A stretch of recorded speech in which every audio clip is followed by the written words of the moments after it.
So now let's move on to statement of purpose and personal statements. Okay. I know we answered this or we talked about this in the previous session. We will talk about it in depth in the next session. So if I skip over anything or you are not quite clear on something, please do not worry. There is another session, which is the next session after this one, specifically for how to write a CV and how to put together a statement of purpose or personal statement. Okay. So this is just an overview. The next session, we hope to have a live, write up of how a CV should look, like a winning CV, how it should look, what should be in there, how to arrange everything that would put you among the best candidates for anything at all. So, statement of purpose and personal statements. So, first of all, you need to making a case for the course versus making a case for yourself. So, statement of purpose is basically more towards you talking about why the particular course or school is the right one for you or is suitable for you. Then making a case for yourself, which is the personal statement, is about making a case for yourself. It's like, why should you, one, get opportunity to attend this school? Why are you the best candidate or amongst the best people to study this course? What would this course do for you? Like, how are you looking to utilize the knowledge that you get from studying this course in the future? What are your career goals, basically? So that is the distinction. But again, like the CV and the resume, most of them are interchanged. But some schools will ask you to write a statement of purpose. If you submit a personal statement, it's still valid. But please pay attention to how they want you to write these two documents, okay? They are different, but the same. They are the same. So just like the resume and the CV, it's the same thing, but they are different, okay? Then there are always rules to follow. When it comes to personal statement and statement of purpose, there are always rules to follow. It could be the word count, okay? Sometimes they'll tell you, write a 500-word personal statement. You don't need to go beyond that. And I tell you, do not go beyond that. Do not try to prove a point and say you have so much to say. No. There are now people, they are using softwares, they are using, when you're looking for a job. Now, softwares actually scan through the CVs before it actually gets to a human. So they look for keywords, key phrases in those CVs and those essays, okay? They also do check with plagiarism, whether you stole it online or you stole from someone, basically. So please always write authentic work, write original work. It might not be the best, but trust me, I'll prove later in this session that you can improve upon your essays. Then character count as well. And like I said, there are always rules to follow. So make sure you follow the rules. If they ask you to write about specific things, please make sure that you write about those specific things and do not add your own areas to them. Then let's talk about what to include in scholarship essays, okay? It depends on the scholarship. It depends on the essay. It depends on how you are writing it. For what purposes are you writing? Sometimes there is a topic that you need to write for. So they say write something on your leadership skills. Then you need to include only things on your leadership, examples of your leadership qualities. That is all that you must include in that essay. Now, how scholarship essays should read or sound. Please, as Africans, we normally try to, or people coming from developing countries, we normally try to stress upon the fact that we are coming from less privileged backgrounds. It's good to touch on it, but don't dwell on it. It's good to paint a picture of where you are coming from or the circumstances that are leading you to act or motivating you to apply for a scholarship or apply for a course or why you want to study the course. But do not make it your entire story, okay? Then do not leave vague answers as well. When I say vague answers, I mean when, let's say, they ask you to write about your leadership potential or things you've done in leadership or your experience as a leader. And I'm sure you may have, like, let's say 10 examples of how you've led. when they have a word count of 500 and you want to write on all of those 10 examples, you would see that you would write just a bit on all of them, and it might not paint the best picture of you as a leader that it should, basically. So what I'm saying here is that pick out of your 10 leadership experiences or your 10 leadership opportunities or what you've done as a leader. I am sure that some of them outweigh the other. There's 1 or 2 or 3 or 4 that you are most proud of. Use those ones. That way you have more space to expand upon them, to actually say the real thing that you did or the real impact that you achieved. Okay. So that is why you must not leave vague answers. And please go straight to the point and don't waste time giving an introduction and so on and so forth. I'll show you an example again when we go forward. Then proofreading your essays, revisiting written essays to see if they still make sense. Sometimes you write an essay and you're like, wow, this is the best essay I've really written. Like, I've never written an essay as good as this. Or you write something, you're like, okay, this is good. I'm telling you, give yourself a week. A week is even too far. Give yourself 2-3 hours, or sometimes take a nap. Come back to the essay the next day and read it again. I'm telling you, you ask yourself, what was I thinking? Like, what was I trying to say here? So please make sure you proofread your essays. Please make sure that you get people to actually check your grammar, your tenses, how you put together your words, and try to be more concise and accurate, okay? Then, so like I said we will take a look at, so we are now coming to scholarship-specific essays. So this scholarship or this essay, or that you can see, was written, I wrote this essay in 2018 for the Shivdin Scholarship, okay? So you can see this essay, I wrote it in 2018. I want you to take a moment and read it, okay? You don't need to read everything, but just take a look and glance through it. Just skim through what you can see on your screen. So this essay was written in 2018. So just take your time and just glance through some key words, some key phrases, and then we'll move forward.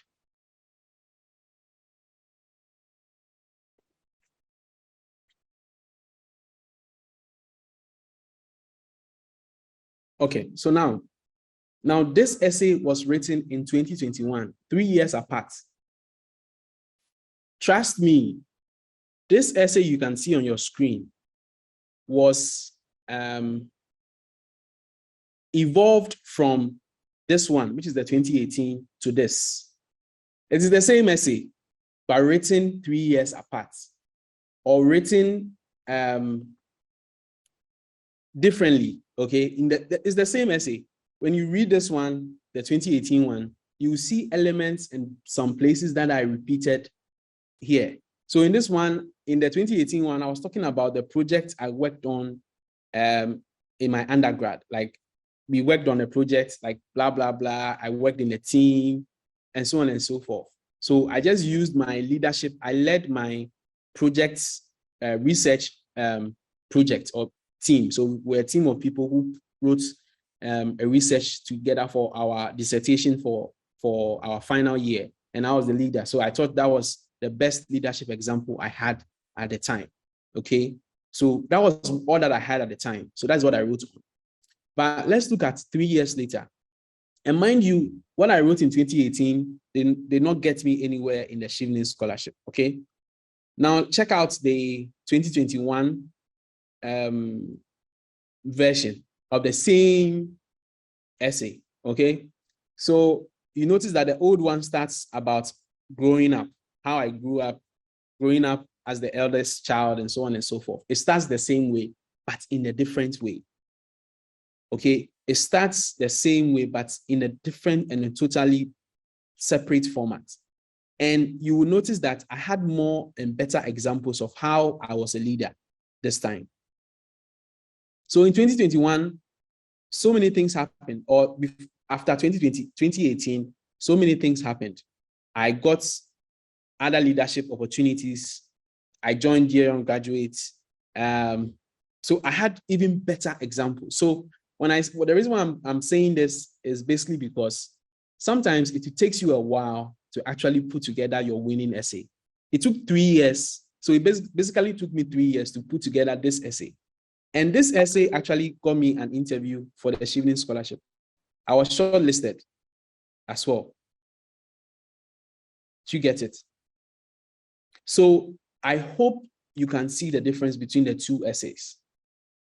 Let's move on. I don't want to dwell so much on this. I just want to make a point that sometimes it takes a while for you to get what you want. Do not beat yourself up if you're not getting a scholarship. Your essays, sometimes you feel your essays are the best. Sometimes you need to send them to someone and someone will take them apart totally and tell you that you need to start from scratch. And that is what I did. I sent the old one to people. I watched videos. I learned as a DYG member, and I realized that all the things I was doing in the past, I was using the wrong approach. I was using the wrong examples, basically. So now let's move on to English proficiency tests, and other tests, okay? So this is basically, this is quite unfortunate, but most of us from the English-speaking countries still need to prove sometimes that we are capable of putting together English phrases. Although English is our, let me say, official languages, and it's quite unfortunate, but things are getting better, and most schools are realizing that fact. So for English proficiency tests, the most popular ones are the IELTS and the TOEFL, okay? IELTS is popular in the UK and TOEFL is popular in the US. IELTS, there are 2 types of IELTS tests, okay? There's the academic one for school environment. So if your university asks you to provide an English proficiency test, normally you go and you write the academic one. If you are going to work in the UK or you're going to do something in the UK and you're going to stay for a long period of time and it's not for school, normally you go for the general training one, which is English for like everyday context, okay? And both test 4 sections, which is your listening, your reading, your writing, and your speaking, okay? Then you have a skill, as you can see below, for the IELTS and the TOEFL.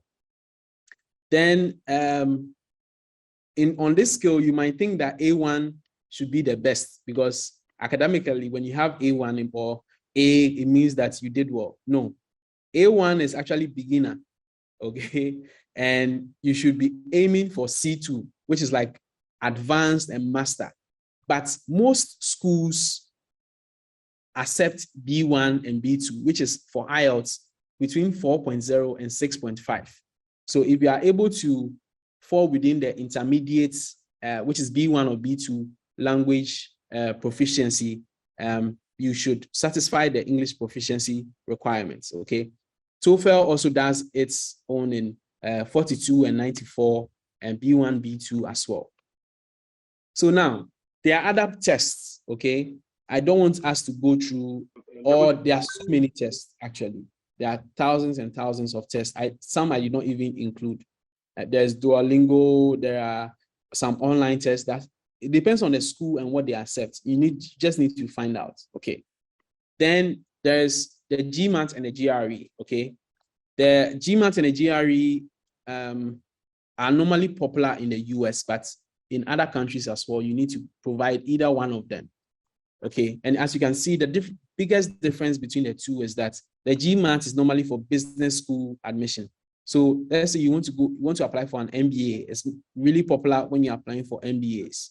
MBAs, you see that, okay, you need to write GMAT. And as you can see from the table below, it is not cheap. It is not cheap to write.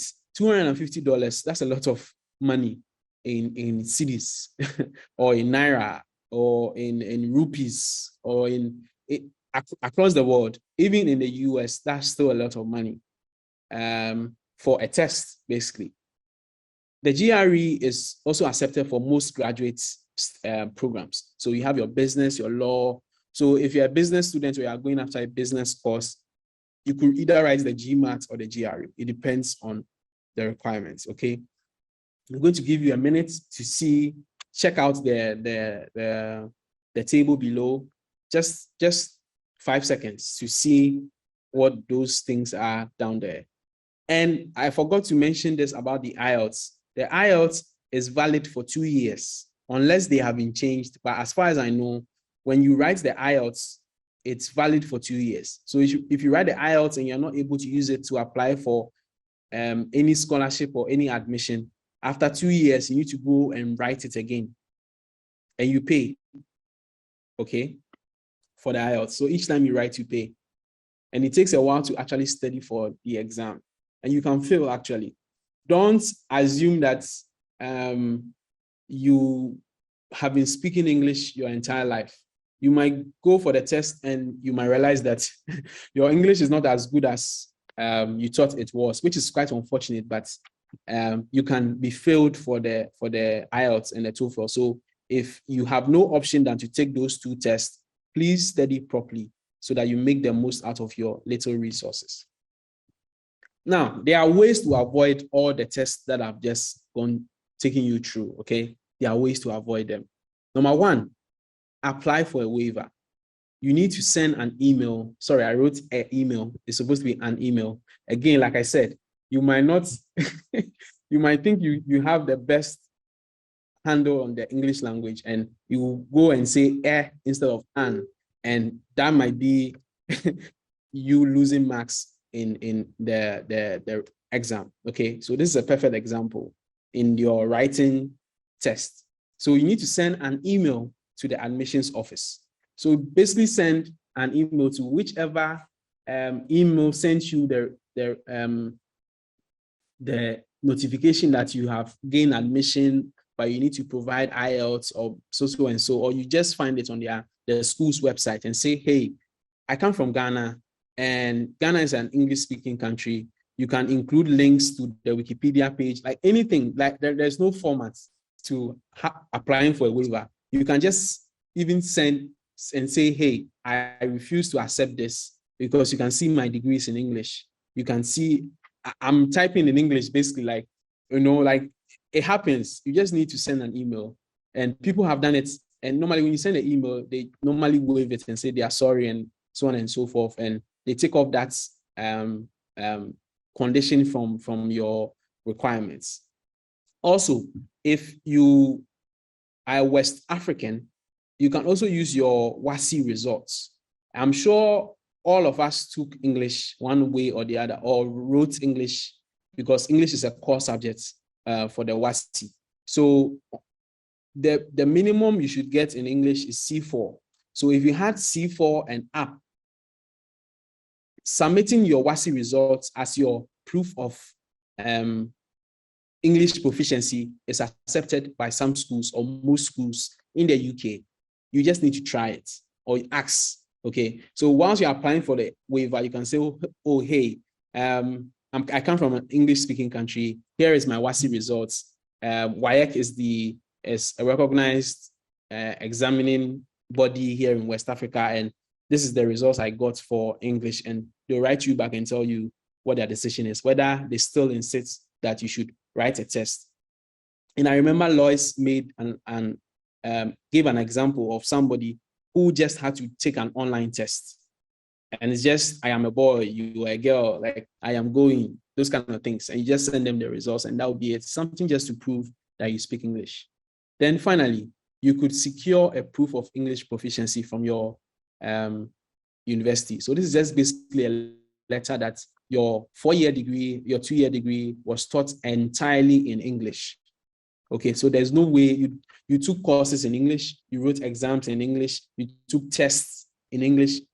English is the mode of communication on campus or for schoolwork, basically. So each school has its own way of doing it. So you just need to approach your admissions office at your university, and they will tell you how they can help. But normally it will just be a letter stamped, signed, and you scan it and you upload it in, or you send it through an email, and that will be it. And mostly they will waive the test. I did not add this final point to the list that you see on your screen because it is not the best advice, but I'll still give it.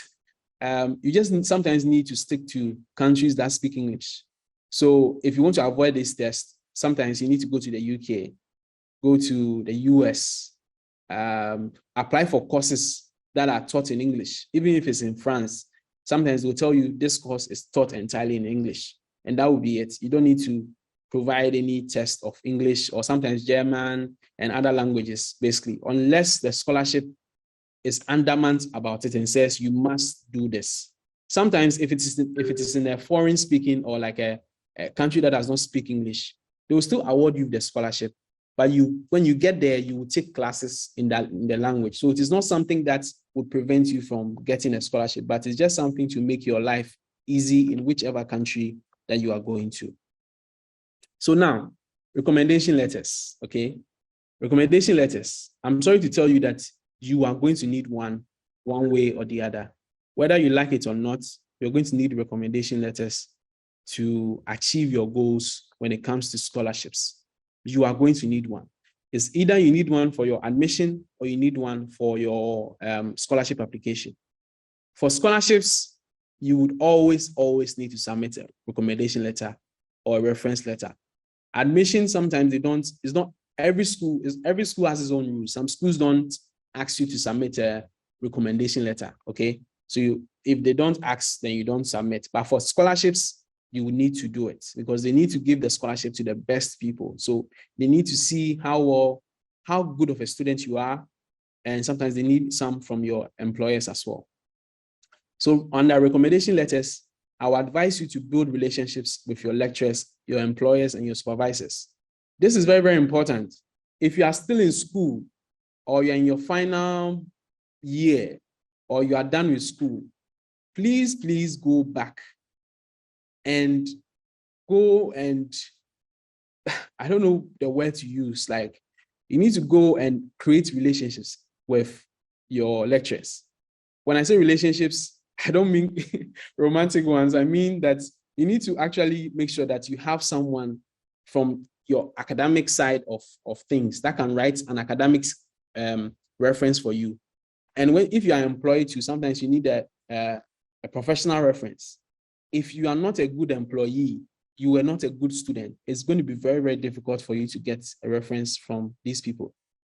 And the lecturers, it needs to be someone who has taught you before.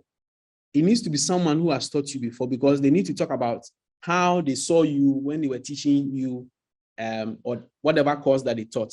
They need to highlight sometimes that, okay, they appreciated your analysis of this concept under this course because they taught you and so they know you. Then employers or supervisors, they need to tell or say something about how you work. What is your professional life like? How do you work as a professional, basically? So another thing you need to do again is to discuss your plans with them. Because they are writing a reference for you or a recommendation letter for you, they need to know you in a way. How do you discuss your plans with them? If you already have a relationship, through conversation, you are like, say, I want to, or madam, or whoever it is, say, I want to apply, my dream is to apply for this scholarship, or my dream is to apply for this course and do this and do that. So from conversation or from having a relationship or conversations with them, when you request for a scholarship, they already have an idea of what you want to do.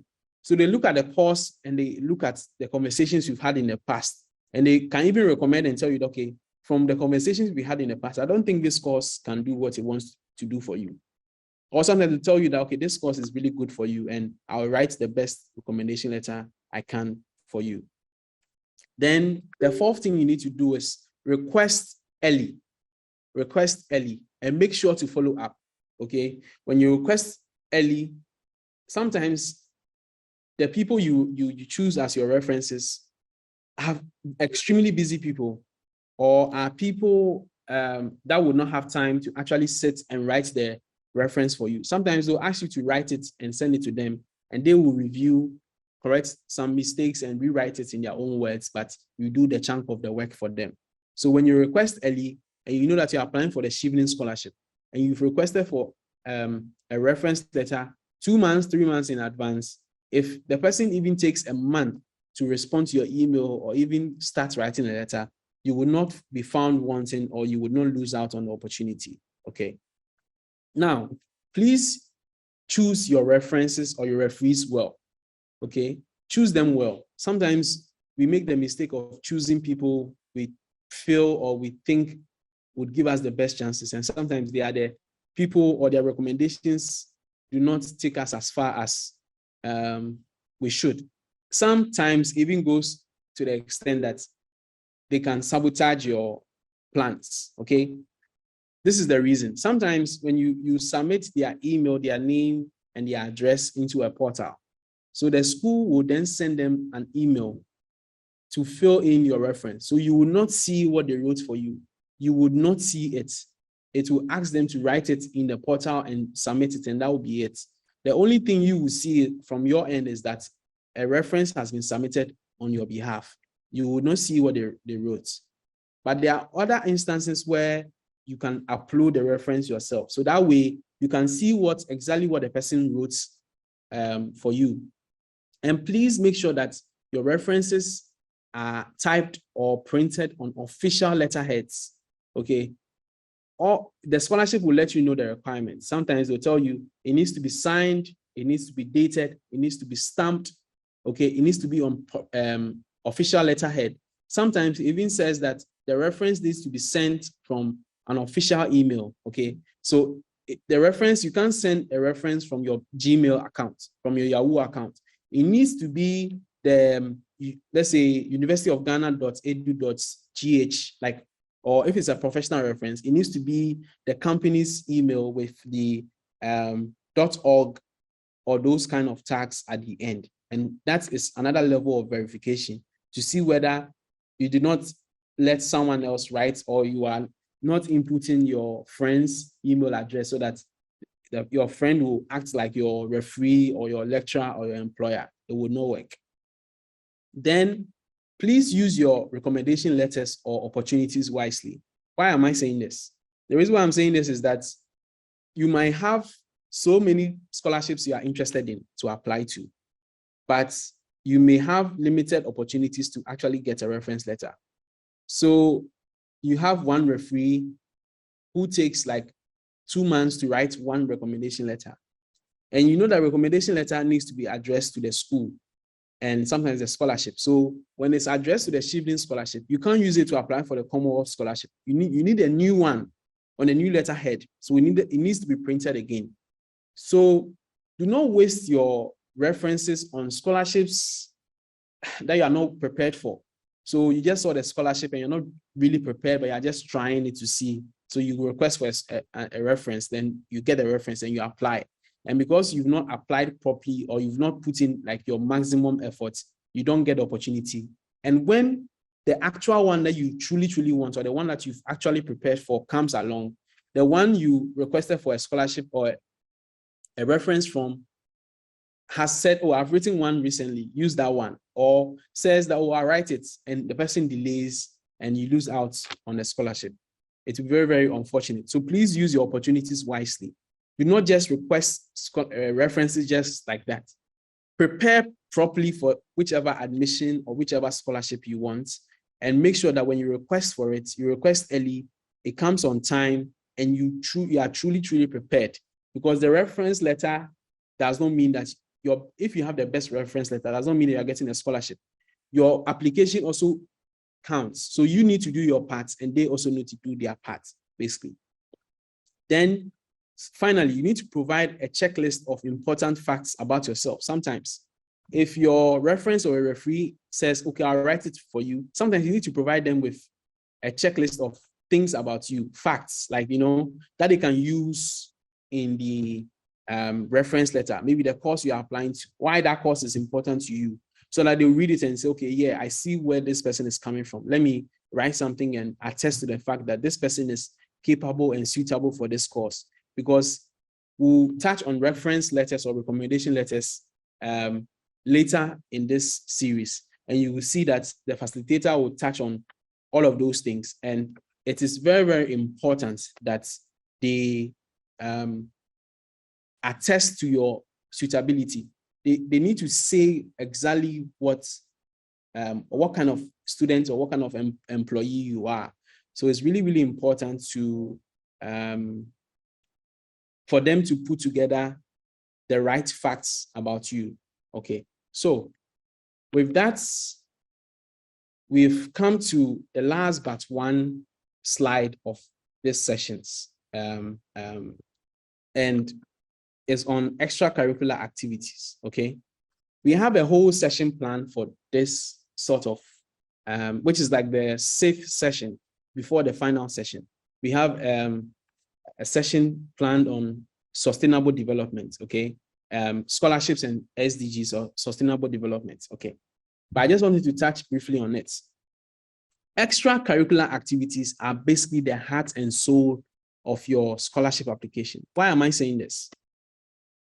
Scholarships, and 90% of scholarships are based on development work.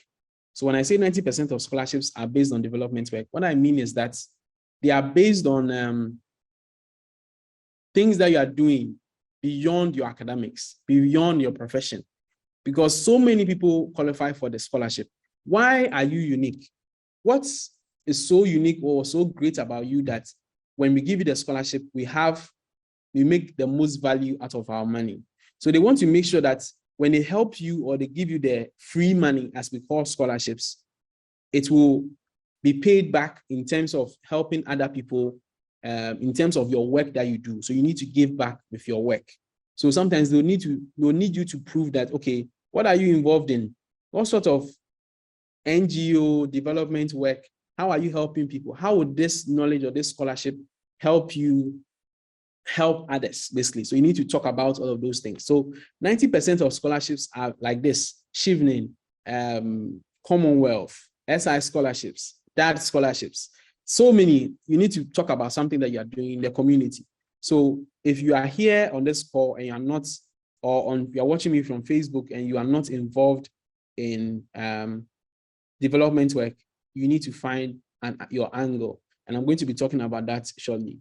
So how do you get into development work or finding extracurricular activities? Volunteering. We will talk more about volunteering in the coming sessions. You need to get involved in development work. How do you get involved in development work? Dear young graduates, some time back, we are not calling for volunteers at this point, but we called for volunteers and people applied and we added them to the team. So some of them are on this call right now. Some of them are answering your questions as I speak. So when they are applying for scholarship, they can actively say that they helped you because they are part of the team. So whatever the team achieves, they can claim it as their own achievement because they had a stake in it. There was some part that they played in that achievement.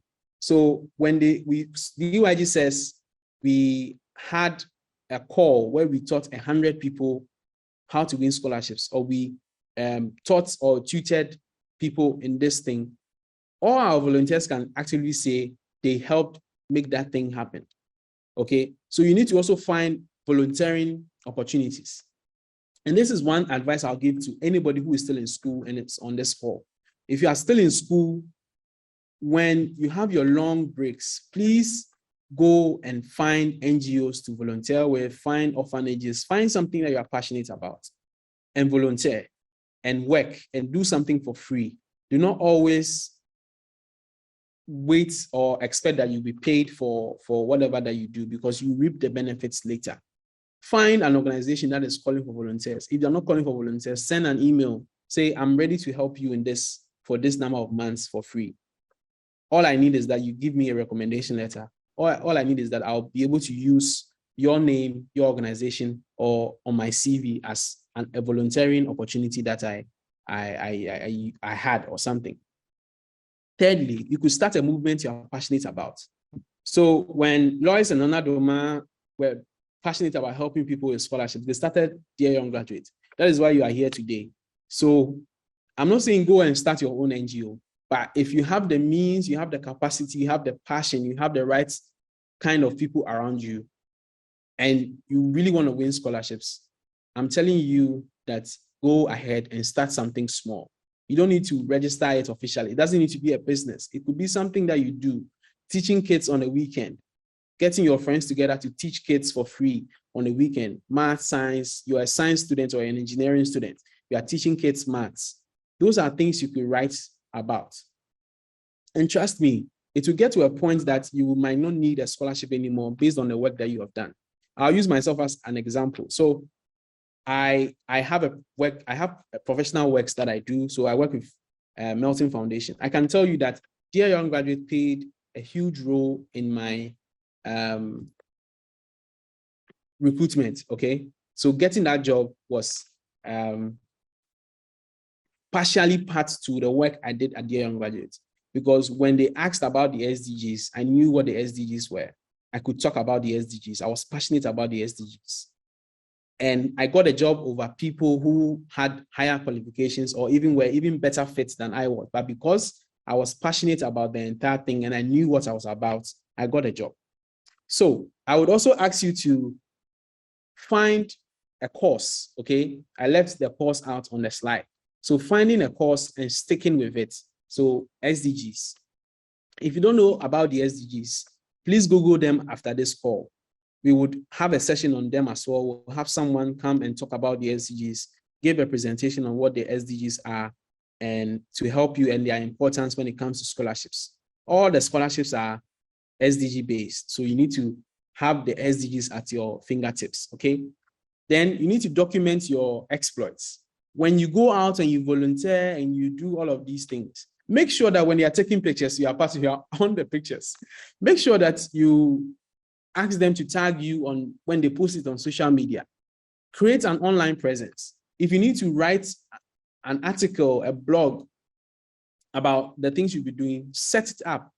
You can easily set up a WordPress blog for free. You don't need to pay anything. You write your own achievement, things that you've done, you put it online. So the moment they search your name, it's possible for them to search your name. It's possible for them to search your organization that you claim to be working with. The moment your name is searched, it comes up. If you can try that with my name. As soon as you type in my name, you would see my name come up in Google searches on different things that I've done on LinkedIn, on articles that I've written, on Melton Foundation, on Dear Young Graduates, even our website, basically, a Dear Young Graduates website. So you need to create an online presence for yourself so that you increase your chances of getting a scholarship. So with that, we've come to the end of my presentation.